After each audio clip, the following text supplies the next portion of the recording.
ह्याच्याशी संबंधित एका वेगळ्या महत्वाच्या विषयाबद्दल आहे, ती म्हणजे 23.66 TMC पाणी याची प्रशासकीय मान्यता 2009 मध्ये मिळाली होती आणि 2022 मध्ये मी सांगितल्याप्रमाणे आदरणीय देवेंद्रजी फडणवीस साहेबांनी पुढाकार घेऊन त्याला देखील सुधारित प्रशासकीय मान्यता 2022 मध्ये मिळवून दिली होती।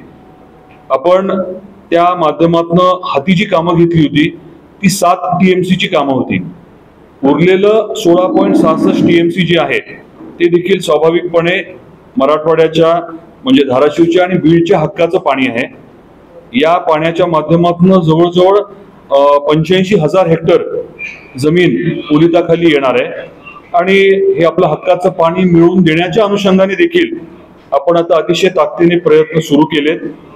KWDT 1 म्हणजे कृष्णा पाणी तंटा लवाद 1 त्याच्या अंतर्गत आपल्याला कल्पना असेल की साधारण 599 TMC पाणी हे महाराष्ट्राला देण्याचं ठरलं होतं।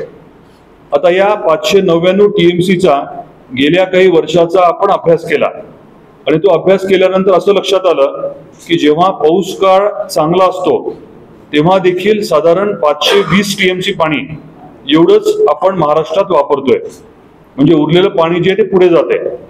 आपल्याला अधिकार आहे तो 599 TMC वरती, परंतु प्रत्यक्षात पाणी जे आपण वापरतोय ते साधारण 520 TMC आहे। याच्यावरती अजून प्रदीर्घ चर्चा झाली आणि मग असं सांगण्यात आलं की काही प्रकल्प आता कार्यान्वित होणार आहेत आणि मग काही प्रमाणात पाणी तिथे लागणार आहे। मग त्याचं देखील आपण गोळाबेरीज केल्यानंतर लक्षात आलं की जास्तीत जास्त 560 TMC हे सगळे चालू प्रकल्प मान्यता मिळाले प्रकल्प जर मार्गी लागले तर अंदाजे 560 TMC पाणी आपल्याला थांबवता येऊ शकेल।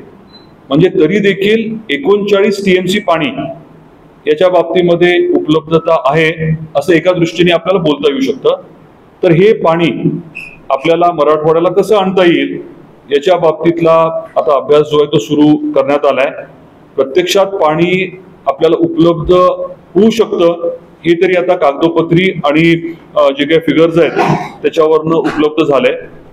आणि शेवटचा बारकावा हा आहे की KWDT 1 म्हणजे तंटा लवाद 1 मध्ये आपल्याला कृष्णा बेसिन म्हणजे कृष्णा खोऱ्याच्या अंतर्गत काही बदल करायला, पाणी इकडून तिकडे न्यायला वगैरे स्कोप आहे, त्याला मान्यता आहे। परंतु KWDT 2 जो आहे त्याच्यामध्ये मात्र आपल्याला हे पुढच्या काळात करता येणार नाही। त्यामुळे आपल्याला हे 16.66 TMC पाण्याच्या बाबतीत विचार करणं आणि प्रक्रिया करणं हे निश्चितपणे आता गरजेचं आहे।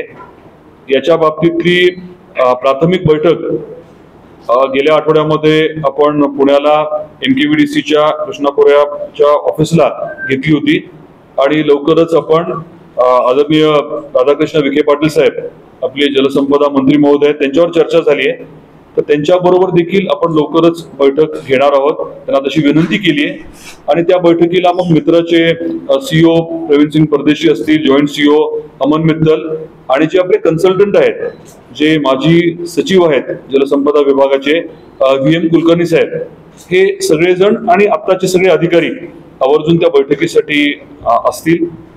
GR मध्ये